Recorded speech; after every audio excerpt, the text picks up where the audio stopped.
Video is everywhere.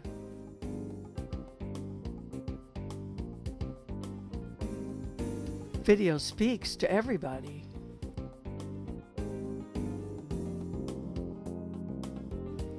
Video tells stories. You can learn to create videos. Oh, definitely you want to join the video club. Don't feel uncomfortable that you're going to feel dumb, because no one is dumb, no one has a dumb question, and you will get help. The Video Club of Laguna Woods has been helping village residents create and preserve memories since 1989. Today, with over 150 members, we operate out of 2 large rooms inside Gate 12, between Clubhouse 2 and the swimming pool. The Video Club offers classes in a variety of subjects: Introduction to iMovie for the Macintosh, how to shoot video that doesn't suck, organizing photos and videos, Introduction to video editing for the PC, Intermediate video editing for the PC, how to enhance your photos using Live Photo Gallery. My name is Chuck Hale, and I teach video editing, how to make movies. I teach students how to bring in old photographs and add voice, background, music, and titles to them. How to take travel movies and enhance them. How to find the right song to fit the scene. Basic, simple, easy to use video editing. Introduction to Video Production is one of our newest classes, an overview of lighting, cameras, audio, and editing. The Video Club helps residents convert old media to modern formats. Here, Bob Culpa, video supervisor on Tuesday afternoons, scans 35mm slides into digital files. We also convert VHS tapes into DVDs. iPads have had a big impact on the village. The Video Club has formed a personal learning devices workshop. Members learn to shoot and edit on smartphones, iPads, and other tablets, and they learn how to upload their videos to YouTube.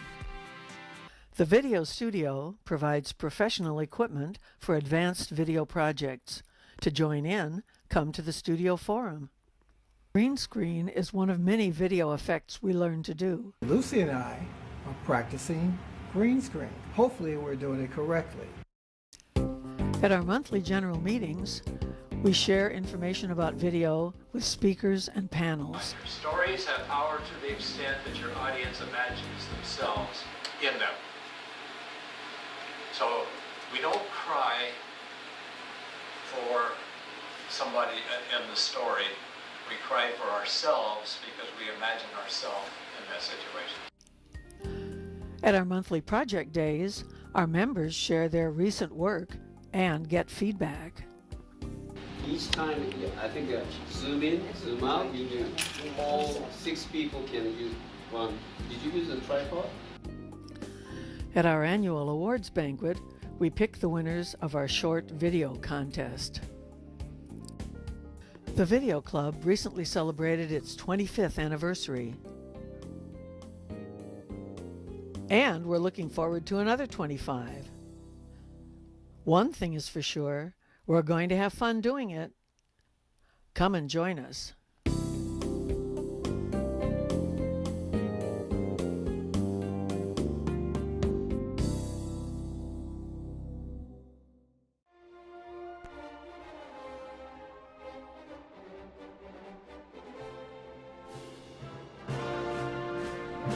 They shall make an ark of acacia wood, God commanded Moses in the book of Exodus, after delivering the Israelites from slavery in Egypt. And so the Israelites built an ark, or chest, gilding it inside and out. And into this chest Moses placed the stone tablets inscribed with the 10 Commandments, as given to him on Mount Sinai. According to the first book of Kings, King Solomon built the first temple in Jerusalem to house the ark. It was venerated there during Solomon's reign and beyond. Then it vanished. Much of Jewish tradition holds that it disappeared before or while the Babylonians sacked the temple in Jerusalem in 586 BC. But through the centuries, Ethiopian Christians have claimed that the ark rests in a chapel in a small town of Axum, in our country's northern highlands. It arrived nearly 3,000 years ago, they say, and has been guarded by a succession of virgin monks who, once anointed, are forbidden to set foot outside the chapel grounds until they die. The story is told that the Queen of Sheba, one of Ethiopia's first rulers, traveled to Jerusalem to partake of King Solomon's wisdom. On her way home, she bore Solomon's son, Menelik. Later, Menelik went to visit his father, and on his return journey stole the ark and carried it to Ethiopia, where it remains to this day. Thus the title of our trip, In Search of the Lost Ark of the Covenant.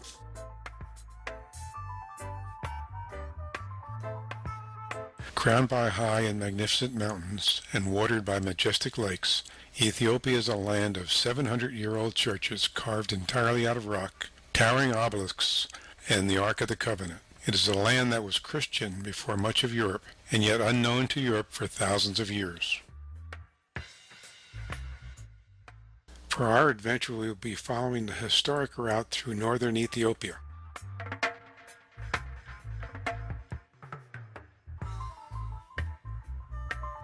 Our first stop is Addis Ababa, the capital of Ethiopia, where we will visit the 3-million-year-old fossil of Lucy. We next journey to the Blue Nile Falls, a major source of water for the Nile River, and then explore the monasteries along Lake Tanya. The journey's next stop is Gondor, one of the ancient capitals and site of Felicity's castle. We will next travel up into the Simeon Mountains for some magnificent scenery and a visit to the Galata baboons. The journey finally reaches Axum, the site of the Ark of the Covenant, and also we view some ancient stelae. We will next visit the amazing city of Lalibela and view 11 churches that were carved out of solid rock. Our last stop will be the ancient Muslim city of Harar, where we will watch in amazement the feeding of wild hyenas.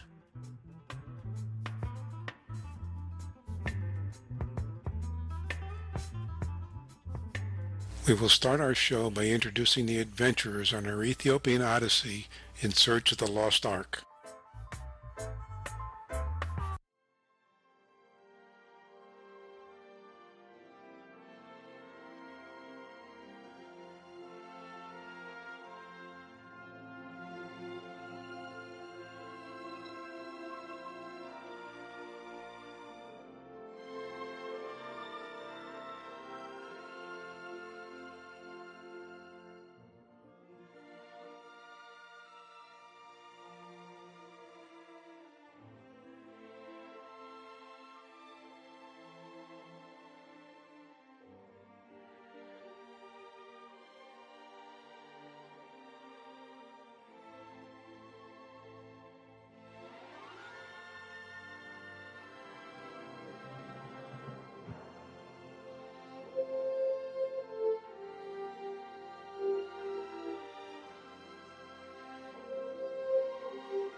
Ethiopia uses the Ethiopian calendar, which dates back to the Coptic calendar.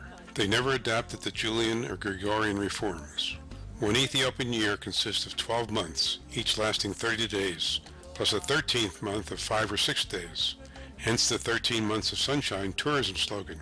The Ethiopian year begins on September 10th or 11th in the Gregorian calendar and has accumulated 7 or 8 years lag behind the Gregorian calendar. In Ethiopia, the 12-hour clock cycles do not begin at midnight and noon, but instead are offset 6 hours. Thus, Ethiopia refers to midnight or noon as 6 o'clock. All airline timetables are based on a 24-hour clock and use the Gregorian calendar.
Everything is used. Here, cooking oil containers are made into flour sifters.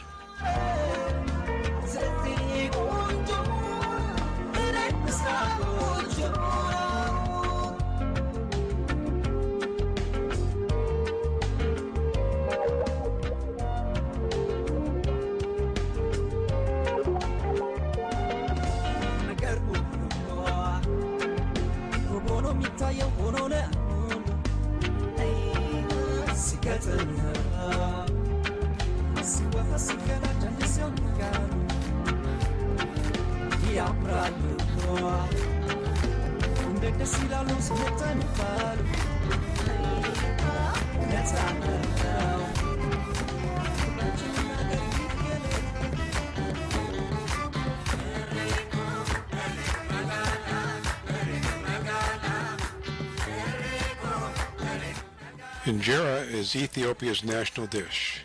Injera is a spongy, tangy-tasting bread made from the grain teff, which is grown in the highlands of Ethiopia. It is eaten with wat, the traditional stews made with spices and meat or legumes.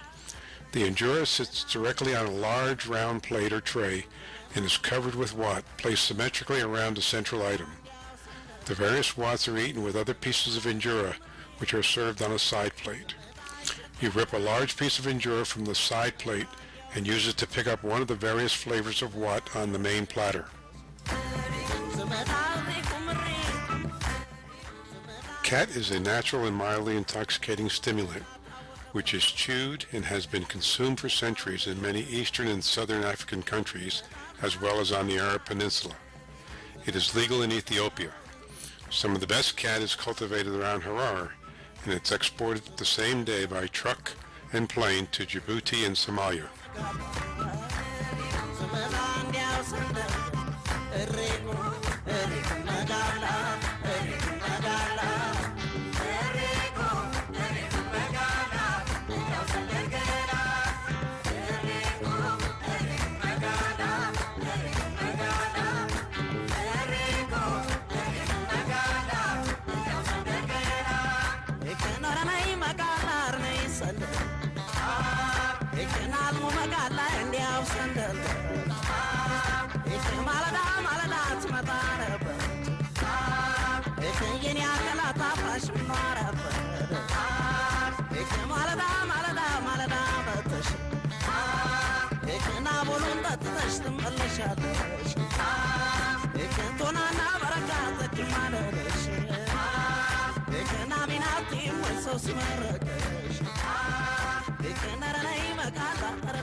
Ethiopia's coffee ceremony is an integral part of their social and cultural life.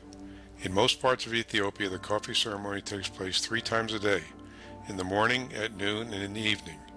It is the main social event within the village and a time to discuss community, politics, life, and about who did what to whom. An invitation to attend a coffee ceremony is considered a mark of friendship or respect and is an excellent example of Ethiopian hospitality. Don't be in a hurry though, this special ceremony can take a few hours, so sit back and enjoy because it is definitely not instant. Ethiopian homage to coffee is sometimes ornate and always beautifully ceremonial. The ceremony is usually conducted by one young woman dressed in a traditional Ethiopian costume of a white dress with colored woven borders. The long involved process starts with the ceremonial apparatus being arranged on a bed of long scented grasses. The roasting of the coffee beans is done in a flat pan over a tiny charcoal stove, the pungent smell mingling with the heady scent of incense that is always burned during the ceremony. When the coffee beans have turned black and shining and the aromatic oil is coaxed out of them, they are ground by a pestle and long-handled mortar. The coffee is slowly stirred into the clay coffee pot locally known as a jabina, which is round at the bottom with a straw lid. One cup of coffee, then I'll go. Though I just drop back. Gracefully pouring a thin golden stream of coffee into each little cup from a height of 1 foot without interruption requires years of practice. I'll cause you no more sorrow. One cup of coffee, then I'll go. Often the coffee is complemented by a traditional snack such as popcorn, peanuts, or cooked barley. The youngest child is then sent out to announce when the coffee is to be served and stands ready to bring a cup first to the eldest in the room. Won't take the place of loving you. I know. So, one cup of coffee, then I'll go. In a world where time has long become a commodity, the Ethiopian coffee ceremony takes us back to a time when value was given to conversation and human relations. Perhaps an ancient proverb best describes the place of coffee in Ethiopian life. Buna dabana, which when translated means, coffee is our bread.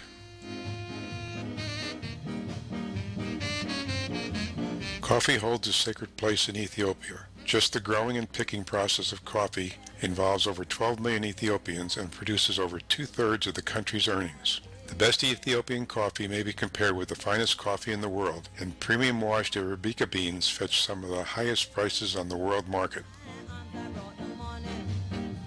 Like the lawyer said to do, but it won't replace the heartaches I caused you. No from Bachocho Laite, buen bolo, no pa, intelekwe.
The Ethiopian National Museum is famous for the 3 million-year-old skeleton of Lucy, the oldest humanoid that has ever been found. Archaeologists named her for the Beatles song Lucy in the Sky with Diamonds, which played often in the celebrations that followed her discovery. Though not a sacred relic in the traditional sense, this ancient humanoid naturally prompts reflections on what it means to be human, a question fundamental to any religious or spiritual outlook.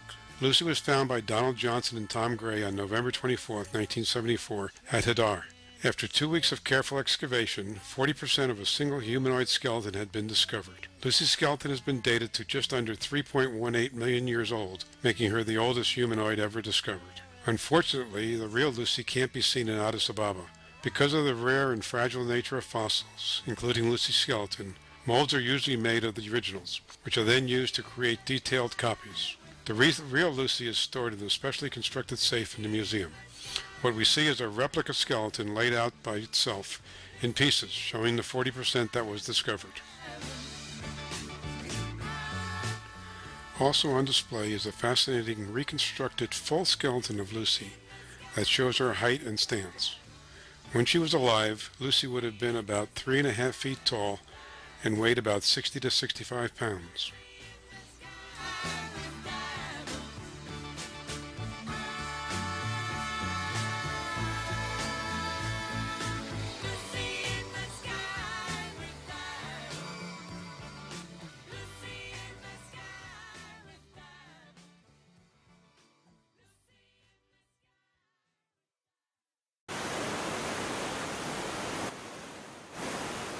The Blue Nile rises at an altitude of 6,000 feet in the region of Lake Tanya in northwestern Ethiopia, flows south and then west in Ethiopia, and follows the northwestern course in the Sudan before merging at Khartoum with the White Nile to form the Nile proper. The Blue Nile contributes about 2/3 of the water of the Nile.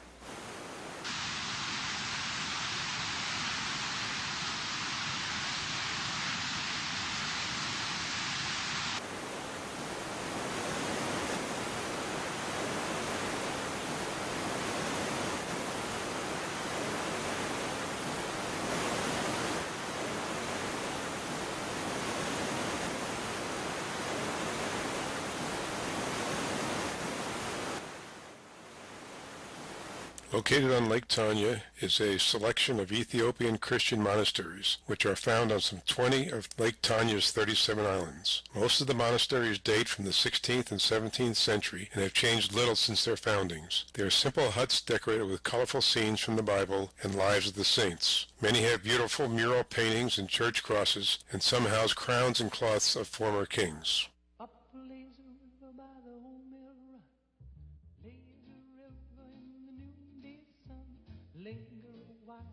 Shade of tree, throw away your troubles, dream with me. Up the lazy river where the robin's song wakes the morning, we roll along, maybe blue skies above.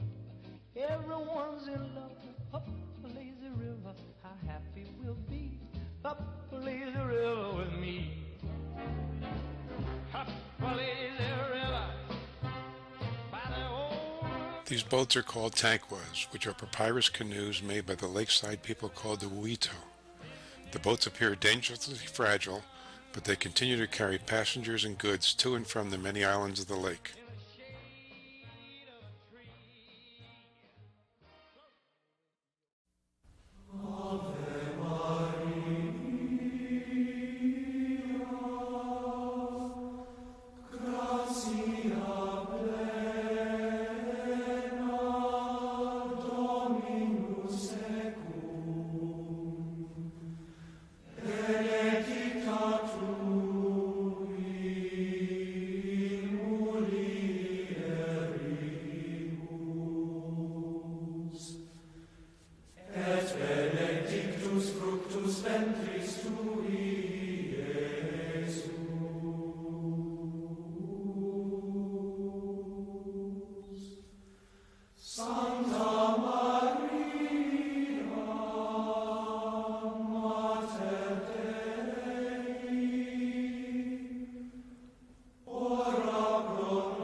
Located 750 kilometers north of Addis Ababa is Gondor, Africa's Camelot. It was the fourth capital of Ethiopia, founded in 1635 by Emperor Fasilides, and it lasted for 200 years. Although its importance decreased after the middle of the 19th century, its famous castles and imperial buildings remain one of Ethiopia's most fascinating sights.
Felicias are a native Jewish sect of Ethiopia. The origin of the Felicias is unknown. One Felicia tradition claims to trace their ancestry to Menelik, son of King Solomon of Israel and the Queen of Sheba. Some scholars place the date of their origin before the 2nd century BC. Most were airlifted to Israel between 1984 and 1990. Nearly all or more than 14,000 Felicias remaining in Ethiopia were evacuated by the Israeli government in May of 1991.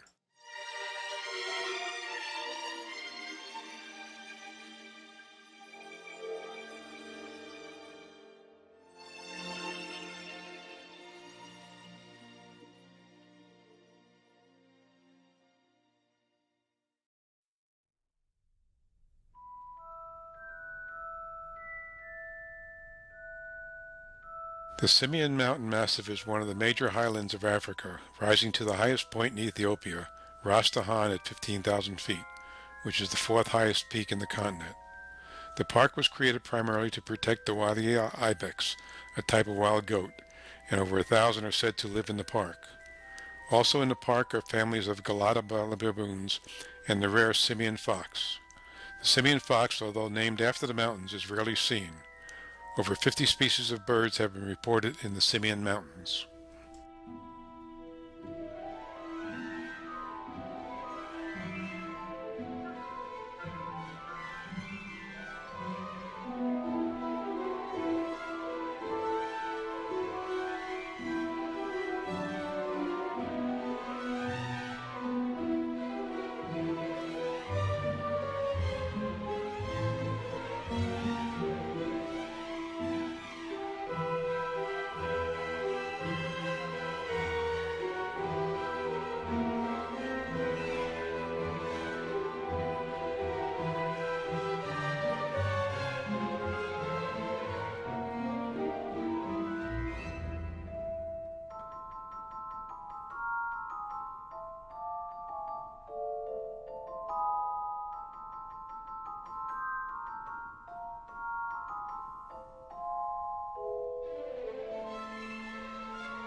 The Galata baboon is a species of Old World monkey found only in Ethiopian highlands, with large populations in the Simien Mountains.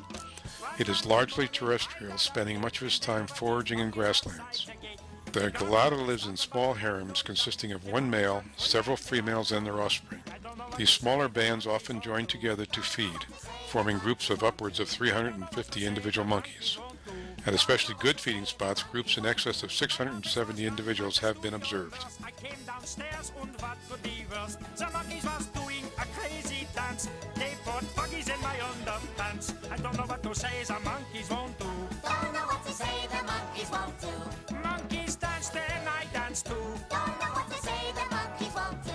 I ran outside to get a stick, but I'm telling you friends, those monkeys was quick. Cause when I returned, much to my disgrace, those monkeys had the nurse in a mad embrace. I don't know what to say, the monkeys won't do.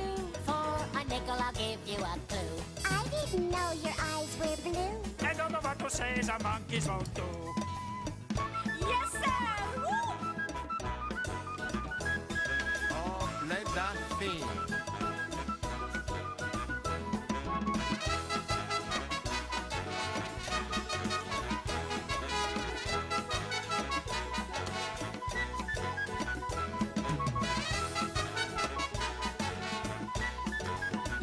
I went to me bath for a shower and shave. The monkey's gonna put me into my grave. The entire bathroom was laid to waste, and they shaved my head with minty toothpaste. I don't know what to say, the monkeys won't do. Don't know what to say, the monkeys won't do. They is crazy nuts, so I'm telling you. Don't know what to say, the monkeys won't do. Well, by this time I was feeling dread. They was using a shoe brush to shine me head. I asked them to leave, but they stayed around. They pulled a chain and I went down. I don't know what to say, the monkeys won't do.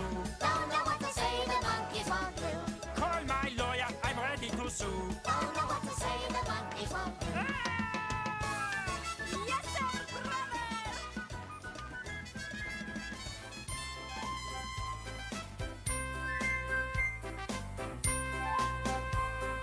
Baba Black Sheep, have you any wool? Yes sir, 3 bags full. One for the master and one for the dame, and one for the little boy who lives down the lane.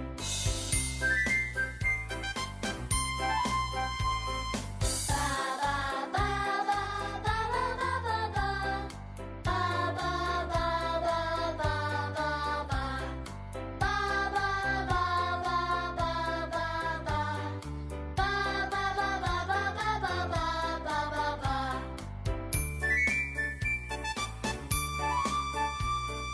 Baba Black Sheep, have you any wool?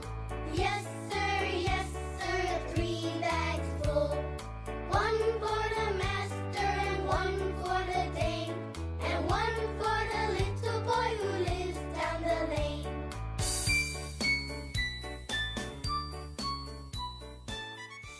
Axum is the oldest city in Ethiopia and the holiest city of the Ethiopian Orthodox Church. Its half-buried remnants of temples, fortresses, and rich palaces make this Ethiopia's most historic site, and a place that for over a millennium has been the principal center of Ethiopian Christianity. Axum was well known to Greek traders as a fine city and also as the center of a considerable empire. Axum became the capital of the far-reaching Axumite kingdom, which dominated the vital crossroads of Africa and Asia for almost 1,000 years. Its principal building, the Church of St. Mary of Zion, is where, according to Ethiopian legend, the Ark of the Covenant resides, within a special sanctuary chapel.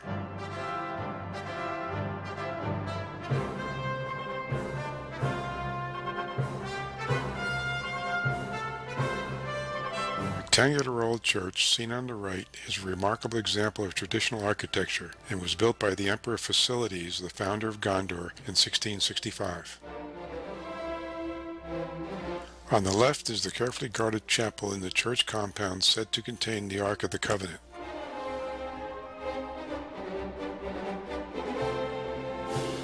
The Ark of the Covenant cannot be seen by anyone but the High Priest of Axum, an elderly and especially holy monk who is charged with its care and preservation for life. He cannot leave the small yard that surrounds the chapel, and is expected to name his successor on his deathbed. The present custodian with this privilege and burden is named Abba Tesfa Miriam.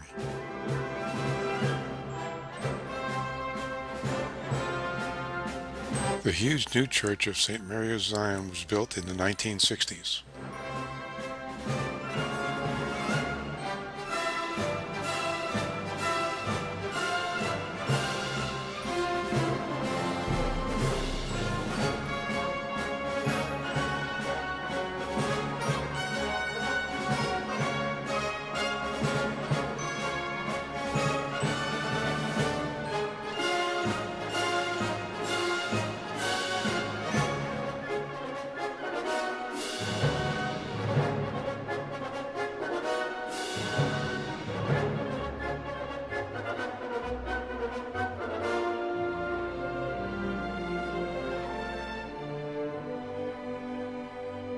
Next to the church compound is the northern stele field, which contains more than 120 stele made of smooth gray stone. Dating from around 3 to 500 AD, most of the Axum stele seem to predate the arrival of Christianity to Ethiopia. Their purpose is almost certainly religious, but the details are not known for certain.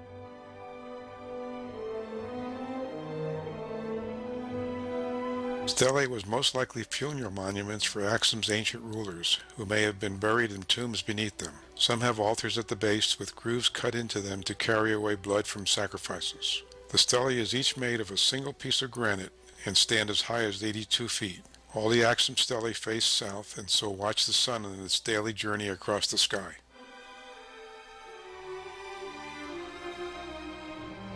The second largest of the stelae was looted by Mussolini's troops in 1937 during his occupation of Ethiopia and stood for decades in Rome near the Arch of Constantine.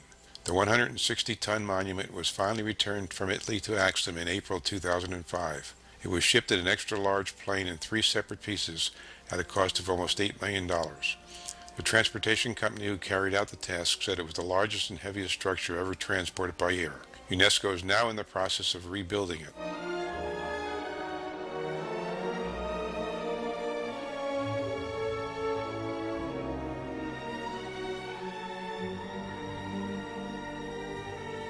The largest obelisk, 108 feet long, has fallen and lays shattered across the ground, allowing a close-up inspection of the carvings. If it were still standing, it would be the tallest obelisk in the world. It may have fallen as soon as it was erected, representing the visible results of a trial and error in creating giant upright stelae. According to legend, it covers the grave of the Queen of Sheba. The tallest upright obelisk is the one recently returned from Rome, which stands at 82 feet in height. The now second tallest is the stele of King Izana, which stands at the entrance to the field. Izana was the first king to convert to Christianity, and he declared his entire country for Christianity after his conversion. The Axum stele is made to look like buildings and is intricately carved with windows, rows of log ends dividing each story, and a false door at the base. These motifs on the face are carried through on the short side of the obelisks. The apex of each stele is carved into a semicircular shape which symbolizes the heavens. Scholars believe a metal plate with an image of the sun engraved inside a crescent moon was affixed to the front of these top semicircles. It may be that the stelae related to the worship of the sun god, or these ancient worshippers hoped to draw energy down from the sky through these giant monuments. Another tradition, popular with the locals, is that the stelae are phallic symbols and relate to fertility.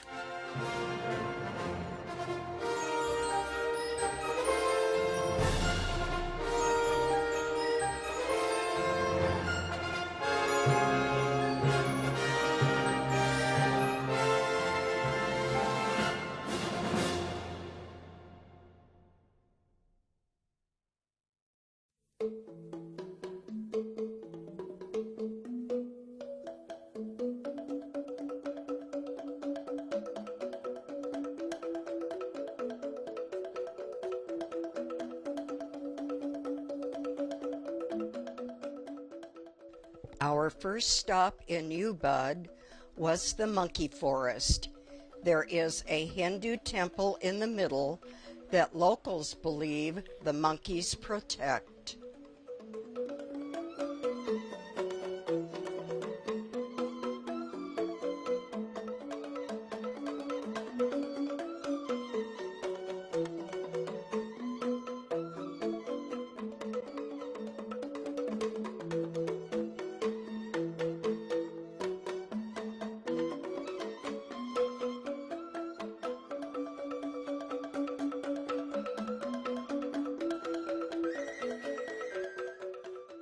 The temple is surrounded by protection gods.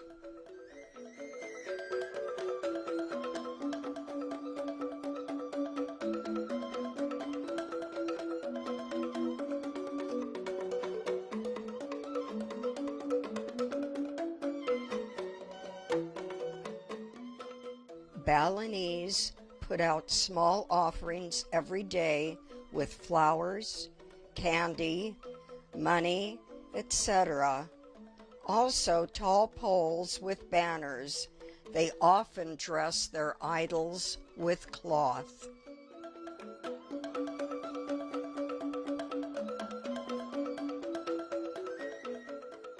This school teaches traditional Balinese dancing. We enjoyed watching the children practice.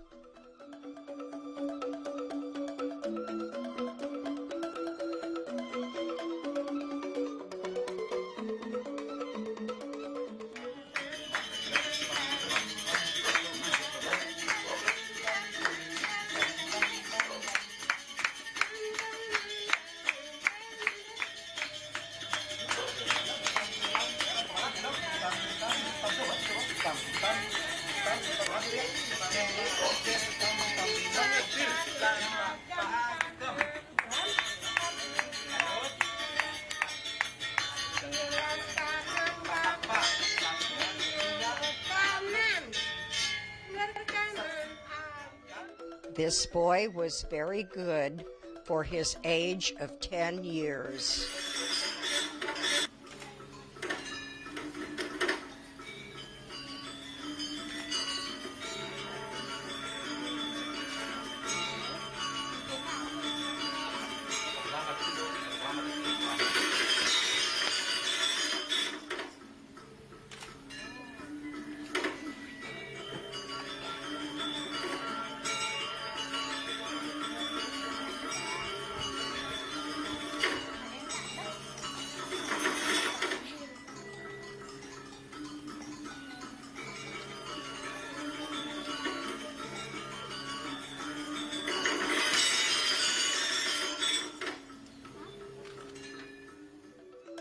His costume was beautiful.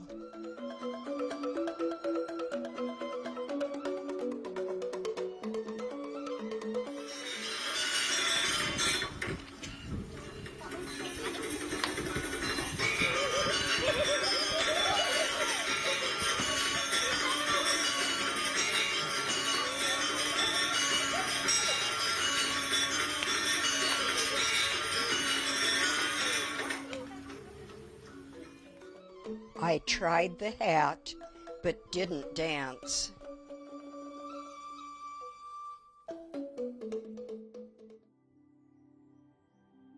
We crossed Lake Batur to visit the village of Trunyan.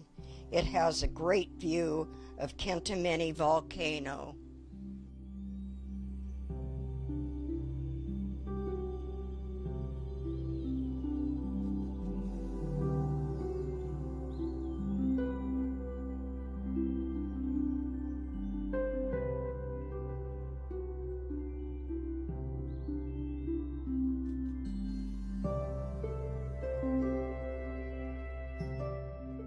The village temple is in a beautiful setting overlooking the lake.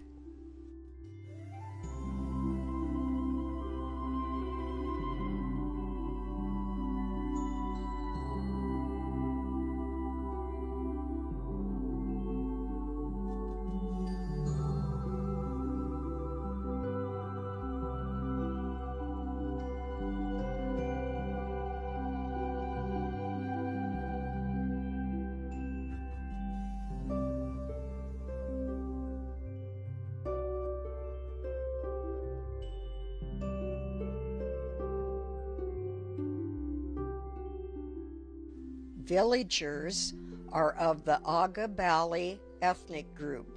They do not bury their dead. They are placed in open graves with a bamboo lattice covering. The tree roots preserve the bodies for a long period of time. The bones, except for the skull, are discarded as trash. The skull joins the line on the wall.